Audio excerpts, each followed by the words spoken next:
កំពូលយន្តហោះទម្លាក់គ្រាប់បែកទាំង5ដ៏អស្ចារ្យនៅលើពិភពលោក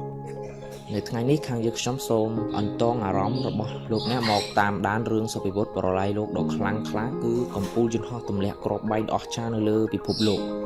យន្តហោះទម្លាក់គ្រាប់បែកគឺជាយន្តហោះដែលត្រូវបានផលិតដោយមានរាងធំដែលអាចផ្ទុកគ្រាប់បែកបានរាប់សិបតោនដើម្បីទម្លាក់គ្រាប់បែកទៅលើតំបន់របស់សត្រូវយោងតាមគេហទំព័រ military.today.com បានឲ្យដឹងថាយន្តហោះទម្លាក់គ្រាប់បែកកំពូលរបស់ពិភពលោកត្រូវបានចាត់ជាចំណាត់ថ្នាក់ដែលល្អផ្នែកទៅលើលទ្ធភាពនៃការបំបង្កាយការបំពាក់អាវុធលបឿនរយៈចម្ងាយនៃការហោះហើរនិងបច្ចេកវិទ្យាឈរនៅលេខរៀងទី1គឺយន្តហោះទម្លាក់គ្រាប់បែក B2 Spirit របស់សហរដ្ឋអាមេរិកយន្តហោះទម្លាក់គ្រាប់បែកនេះគឺជាប្រភេទយន្តហោះទម្លាក់គ្រាប់បែកដ៏អំណាចផលិតយកស្ទាយតាមរូបប្រជៀវស្របដោយពណ៌ទឹកប្រាក់ដែលត្រូវបានប្រើសម្រាប់ប្រឆាំងទៅនឹងគោលដៅសំខាន់កម្មវិធី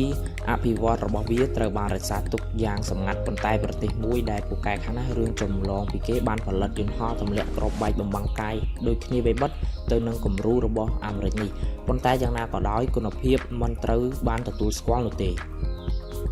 យន្តហោះនេះអាចបំបង្កាយពីរ៉ាដារបស់សត្រូវបានមិនត្រឹមប៉ុណ្ណោះវាថែមទាំងមានប្រព័ន្ធសង្គ្រាមអេឡិចត្រូនិកដែលត្រូវបានចាត់ជាចំណាត់ថ្នាក់ដ៏ល្អបំផុតផងដែរយន្តហោះនេះមិនត្រូវបានលក់ឬចែកចាយទៅឲ្យអ្នកណានោះទេដោយសារតែវាមានតម្លៃថ្លៃខ្លាំងណាស់សូម្បីអង្គការ NATO ក៏ដោយកាលពីឆ្នាំ1997វាមានតម្លៃ$737លាននៅក្នុងមួយគ្រឿងប៉ុន្តែកាលពីពេលថ្មីៗនេះសារព័ត៌មាន Defense News បាននិយាយថាយន្តហោះនេះឡើងថ្លៃកប់ពពកគឺមានជាង$1000លានឯណោះក្នុងមួយគ្រឿងសហរដ្ឋអាមេរិកបច្ចុប្បន្ននេះមានយន្តហោះប្រភេទនេះត្រឹមតែ20គ្រឿងទេក្នុងសេវាកម្មរបស់ខ្លួនដោយសារតែវាថ្លៃពេកទំហំស្លាបទាំងសងខាងរបស់វាមានប្រវែង52ម៉ែត្រវាមានល្បឿន1010គីឡូម៉ែត្រក្នុង1ម៉ោងនិងអាចហោះបានចម្ងាយ12000គីឡូម៉ែត្រដោយមិនចាំបាច់ចាក់សាំងយន្តហោះនេះអាចផ្ទុកអាវុធយ៉ាងច្រើនវាអាចផ្ទុកនៅទម្ងន់18000គីឡូក្រាមរួមទាំងមីស៊ីលតម្រង់គោលដៅគ្រាប់បែកទម្លាក់សេរីបំពាក់ដោយនុយក្លេអ៊ែរកម្ដៅនិងគ្រាប់មីស៊ីលវាយចំគោលដៅឈរនៅលេខរៀងទី2គឺយន្តហោះទម្លាក់គ្រាប់បែក Tu-160 របស់រុស្ស៊ីមិនចោលគំនិតទេរឿងបង្កើតអាវុធដែលមានល្បឿនលឿនជាងសម្លេងឬអាចហៅថាគ្រប់គ្រួសារអាវុធល្បឿនលឿនជាងសម្លេងរបស់រុស្ស៊ីយន្តហោះទម្លាក់គ្រាប់បែក Tu-160 របស់រុស្ស៊ីគឺជាយន្តហោះដែលមានល្បឿនលឿនជាងសម្លេងល្បឿនលឿនបំផុតរបស់រុស្ស៊ីនេះគឺ2220គីឡូម៉ែត្រនៅក្នុង1ម៉ោងវាមានទំហំស្លាប56ម៉ែត្រទូប៉ូលាវ Tu-160 ត្រូវបានបង្កើតឡើងនៅក្នុងកំឡុងពេលសង្គ្រាមទឹកធ្លាក់វាត្រូវបានបង្កើតឡើងដើម្បីវាយប្រហារទៅលើគោលដៅសំខាន់របស់សហរដ្ឋអាមេរិកយន្តហោះនេះគឺជាប្រភេទយន្តហោះទម្លាក់គ្រាប់បែកធន់ធ្ងន់មិនធ្លាប់មានដែលរូបរាងស្រដៀងទៅនឹងយន្តហោះទម្លាក់គ្រាប់បែក B-1B Lancer របស់អាមេរិក Tu-160 នេះផ្ទុកនៅគ្រាប់មីស៊ីលតម្រង់គោលដៅដោយប្រព័ន្ធកុំព្យូទ័រនិងគ្រាប់មីស៊ីលបាញ់ទៅលើដីដែលបំពាក់ដោយក្បាលគ្រាប់នុយក្លេអ៊ែរឬមីស៊ីលធម្មតាវាមានសមត្ថភាពផ្ទុកនៅគ្រាប់បែកសេរីដែលវាមានទម្ងន់ជាអតិបរមាមាន40តោននៅកន្លែងផ្ទុកគ្រាប់មីស៊ីលវាអាចហោះបានក្នុងចម្ងាយ14500គីឡូម៉ែត្រឈរនៅលេខរៀងទី3គឺយន្តហោះទម្លាក់គ្រាប់បែកយុទ្ធសាស្ត្រ B-1B Lancer របស់អាមេរិកយន្តហោះនេះវាមានប្រវែងស្លាប42ម៉ែត្រនិងមានមុខកាចនៅឆ្នាំ1998វាមានតម្លៃ$283លាននៅក្នុងមួយគ្រឿងហើយនៅក្នុងឆ្នាំ2016វាមានតម្លៃកើនរហូតដល់$400លាននៅក្នុងមួយគ្រឿងវាមានល្បឿនជាអតិបរមា1530គីឡូម៉ែត្រនៅក្នុង1ម៉ោងនិងហោះបានចម្ងាយ12000គីឡូម៉ែត្រយន្តហោះនេះត្រូវបានដាក់បញ្ជូននៅក្នុងសេវាកម្មនៅក្នុងឆ្នាំ1986ដែលវាត្រូវបានផលិតឡើងដើម្បីជំនួសឲ្យយន្តហោះទម្លាក់គ្រាប់បែក B-52 ដែលត្រូវបានប្រើយូរណាស់មកហើយល្មមចូលនិវត្តន៍ហើយយន្តហោះនេះក៏មានសមត្ថភាពបំបង្កាយផងដែរយន្តហោះនេះប្រើនៅប្រព័ន្ធប្រឆាំងដ៏ទំនើបដែលអាចយកឈ្នះទៅលើប្រព័ន្ធការពារដែនអាកាសអន់របស់ប្រទេសមួយចំនួនបានB-1B អាចផ្ទុកគ្រាប់មីស៊ីលទម្ងន់រហូតដល់34000គីឡូក្រាមនៅផ្នែកខាងក្នុងវាអាចផ្ទុកគ្រាប់បានច្រើនជាងយន្តហោះទម្លាក់គ្រាប់បែកដទៃទៀតរបស់អាមេរិកបច្ចុប្បន្ននេះយន្តហោះប្រទេសនេះកំពុងស្ថិតនៅក្នុងសេវាកម្មអាមេរិកចំនួន70គ្រឿងនិង100គ្រឿងផ្សេងទៀតកំពុងត្រូវបានផលិតបន្ថែម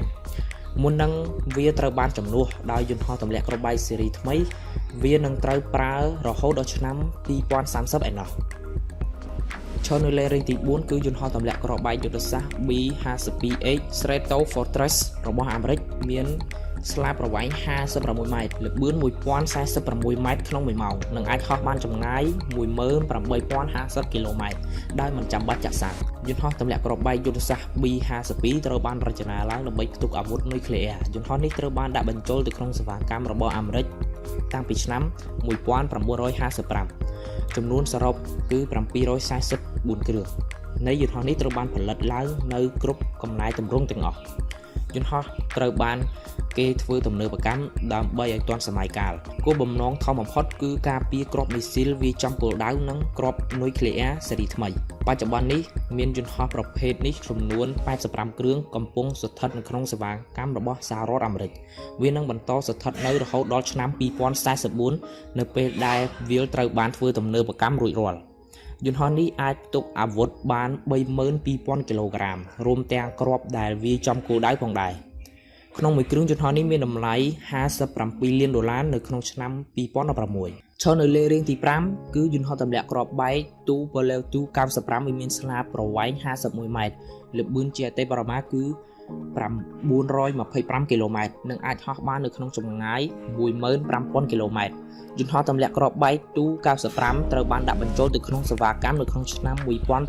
1956ហើយបច្ចុប្បន្ននៅតែជាយន្តហោះទម្លាក់គ្រាប់បែកដែលដើរតួជាកម្លាំងស្នូលនៃកងទ័ពអាកាសរុស្ស៊ីយន្តហោះនេះអាចផ្ទុកគ្រាប់បាន15000គីឡូក្រាមយន្តហោះប្រភេទនេះដែលទើបត្រូវបានធ្វើទំនើបកម្មផ្ទុកគ្រាប់មីស៊ីលចម្ងាយឆ្ងាយបាន6គ្រាប់បច្ចុប្បន្នរុស្ស៊ីមានយន្តហោះប្រភេទនេះប្រមាណ60គ្រឿងនៅក្នុងសេវាកម្មយន្តហោះនេះ